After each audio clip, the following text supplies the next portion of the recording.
Hey YouTube, I hope all is well. My name is Imani, I am 26 years old, and I am on a journey of restarting and rebranding my finances, one budget at a time. Let me get some elephants out the room. My videos are super late. I was not feeling well at all this week, so this is definitely behind schedule. This is my April Paycheck 2 budget that I had promised I was going to do, and I'm keeping my promise. But I was feeling so under the weather. Even right now, I'm still like blowing my nose, and the pollen is really high here in New York. So I just was not feeling well. Oh my gosh. I was just not feeling well enough to do it. But today I said I was going to muster through it for you guys because I really want to get this particular content out before I need to start prepping for May. Also, I found this particular budget to be very important because it's a very different number than what I'm used to working with, and that's one of the reasons why I stopped doing a lot of budget with me's, is because I felt like my numbers were so much the same and I was doing the same thing with my budget. But this one should be really different from all my other budgets, which I now have a budget playlist if you guys want to check that out. So let's just get right into it. I could not find any other pen besides this green one, so we're just gonna have to do this. Paycheck came on the 29th of April and it's now like May 6th or something, so super late with that, but that's we're just gonna go right past that. On this channel I only budget out my main income, which is from my main job,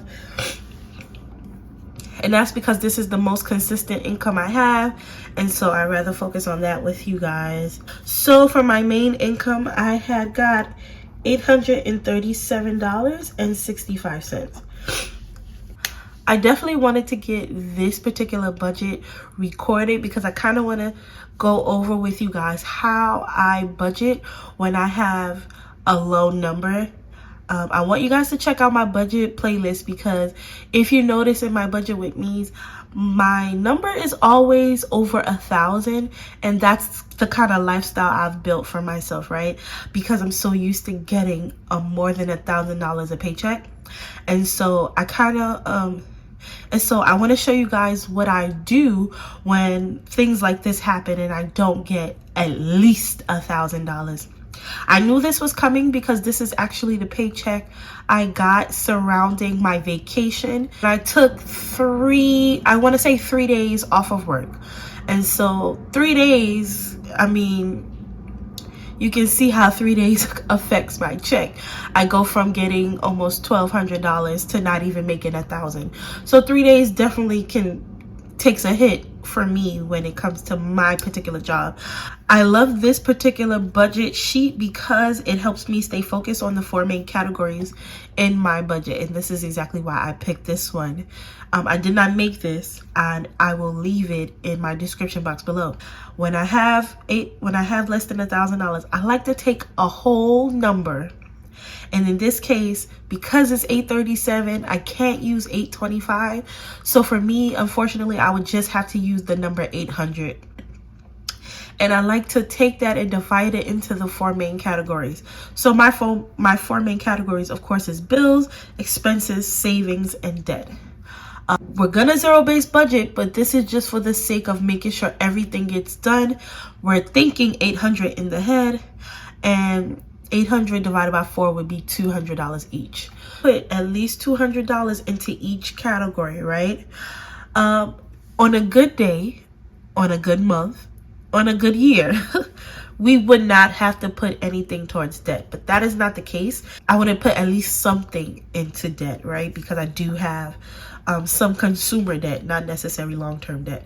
So I definitely want to put something here, but on a good day, we wouldn't even have to think about debt, right? Which would be so much easier for us, but that's just not the case. So I'm going to start with debt because I don't want to leave certain important things out, right? Like, no matter how much money you make or don't make, that is something you kind of just want to put something towards. So I'm going to budget out 50, but I'm not sure if that's how much. We might have to put more, but that's why I'm putting it in the budget section. We'll do the actual after we kind of figure things out. But I know I at least want to put 50 in each on each credit card, just to you know, have a good rapport with credit union. But then we want to go back to our bills, because that's the thing that kind of just has to be done, right? So for our bills, of course, I have my phone bill. I have my mom, who I have to pay my rent to, and I have my subscriptions, which keep me entertained, right? This is all I have to pay as far as, well, this is all that needs to be done as far as bills. And I know my life is not going to always stay this simplified. We are trying to get it together before it gets any more complicated, okay? And so, like I said, because we're working with such a small number than what we're used to, we want to kind of leave this to 200. So I want to put exactly 200 into bills, right? And I want to do that because, like I said, I like to plan ahead. I knew this check was going to be small, but guess what? I know my next check in May will be even smaller. So you guys stay tuned for that, but I know it's going to be even smaller. So what I want to do is I want to divide this $200, right? This imaginary number of $200. I want to divide it into these 3 sections, and I want to divide it so that it helps me when it's time to pay these bills in May, because April is over. This is not for April, this is for May. So I have to pay my phone bill for May, I have to pay my rent for May, and I have to pay my subscriptions for May. Now I already know how much these are going to be for the month. So what I want to do is kind of divide up the $200 to kind of help me have a boost when it comes to May, because May is going to be even worse when it comes to that first paycheck in May. And I usually pay my bills with my first paycheck in May. So we're going to kind of boost it up with this money here. So my T-Mobile bill, my phone bill is usually about $115, but like I said, I like whole numbers. So we're going to bump it up to $120. And if we divide 120 by 2, that should be 60. So we're going to budget 60, and hopefully that works out.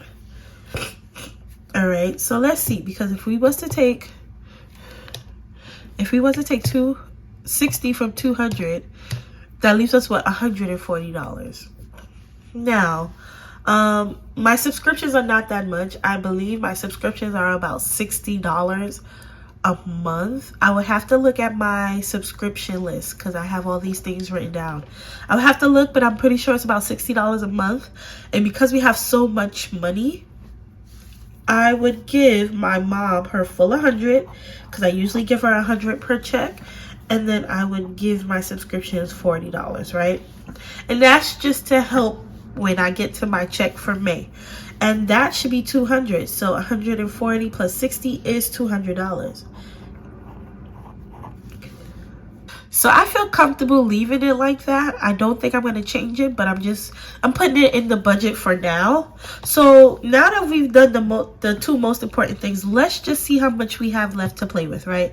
So $837.65, take away 200, take away 100.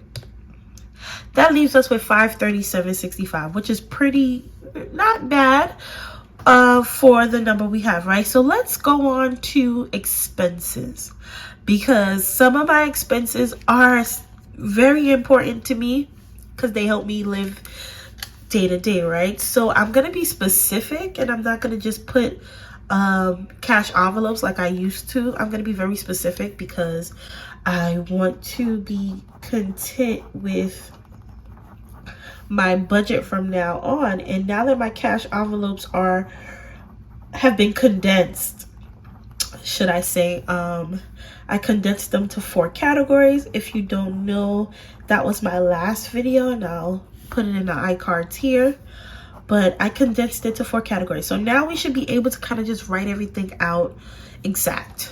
So my expenses contain of groceries, transportation, entertainment, and pockets. I don't want to be stingy with these because, like I said, this helps me get through day to day, right?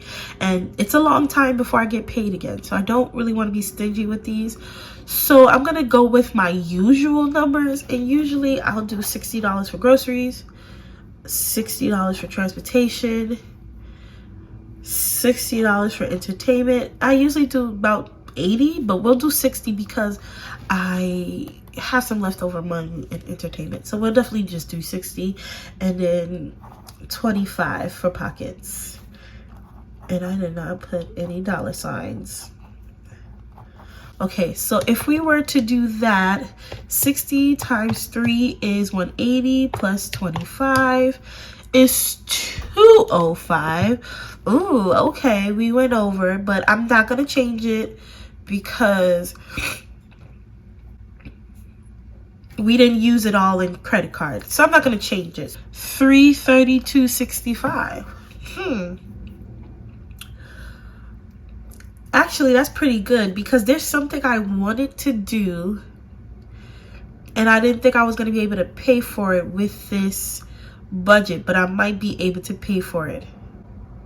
We're gonna see. Let's go into savings first. For savings, I definitely wanna stuff my low priority seeking funds binder. I want to do my savings challenge planner. And then I want to do 1 month ahead on my digital sinking funds. And then we'll have a buffer, of course. We always have like a small buffer. Usually it's just the change. So like the 65 cents is probably what I'm going to budget for that, right? So because we're left with 332, let me see if I was to take away 70. 262. Okay, all right.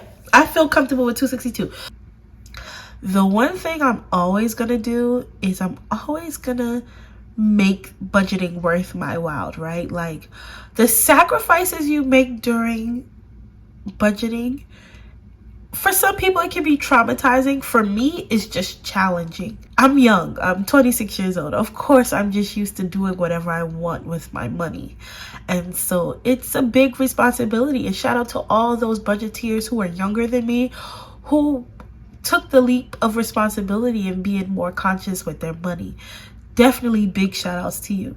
But it is a challenge. It is always going to be a challenge. So always do something that's worth the sacrifice, you know? And so I'm going to take a leap and do something worth the sacrifice. And there's a concert that I would love to go to. And I know the tickets are about $65. So I am going to budget $70 out of this budget because I feel comfortable doing it, and I'm gonna buy that ticket because it'll be worth the while, you know? It's like all this sacrifice and it's like a little small reward, right? So I'm gonna do it.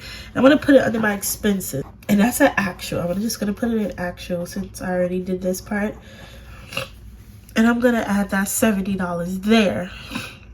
That way, when we do our actuals, it'll reflect in the numbers. So don't even worry about that.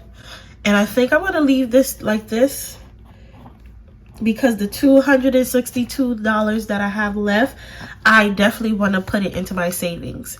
So for my 1 month ahead, I'm going to put $25. So let's take that $25 away from 262. That leaves me with 237. 237.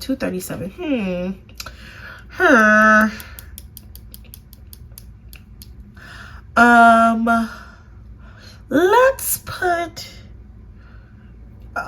130 into our low priority sinking funds because it needs some love.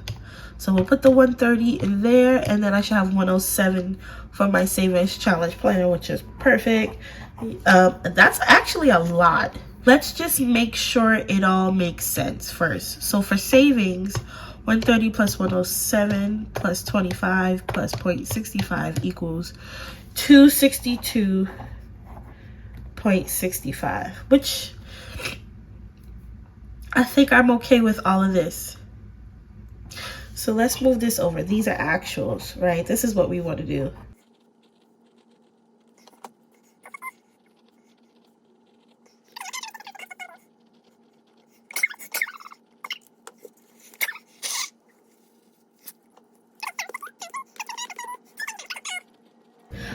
I'm not mad at it at all. I think I like this budget for me. This is for me. I know a lot of people would do something totally different. That's the one thing I love about watching budget with me is because it helps you look into the mindset of the person, because not everybody has the same mindset as you, right? And that's okay. And so this is what I am gonna do with this number. And of course, if I had more money, right, you know, we would have more leeway. But I can do with these numbers, and I'm kind of okay. And I want you to see how I try to stick with that 200 in each section. Of course, I didn't give debt as much as I didn't give debt 200 at all, because like I said, I make more than one payment per month. So it's not like I'm just giving my credit card $50 for the entire month. And plus, this money is not for April. This money is for May, and I haven't even got paid in May yet. So technically that's like three payments, so that's fine. I try to stick to the $200 in each section and kind of spread it out evenly. That way you're not giving anything too much attention, right? Everything is kind of spread out in a way that's comfortable for me. So that is what I like to do. So let's just check the numbers and make sure this thing is zeroed out. So my total income was $837.65. My bills, oh, this is I'm putting it in the actual. My bills were going with 200. My expenses were 275. My savings 262.65, and my debt 100. So let's just make sure that our balance is zero. Let's see. 37.65 for our income. We're gonna take away 200 for bills, 275 for expenses, 262.65 for savings, and $100 in debt, and that is zero. Bam, that's a zero-based budget right there, I hope you guys got some information and entertainment out of this. Happy Mother's Day, because by the time this goes up, Mother's Day would have passed. So happy Mother's Day to any mother out there, any parent or guardian out there who is watching this and who dedicates their day-to-day to taking care of children. You are a mother too, and happy Mother's Day. And I hope you guys are taking your finances one budget at a time. I will see you guys in my next video. Bye-bye.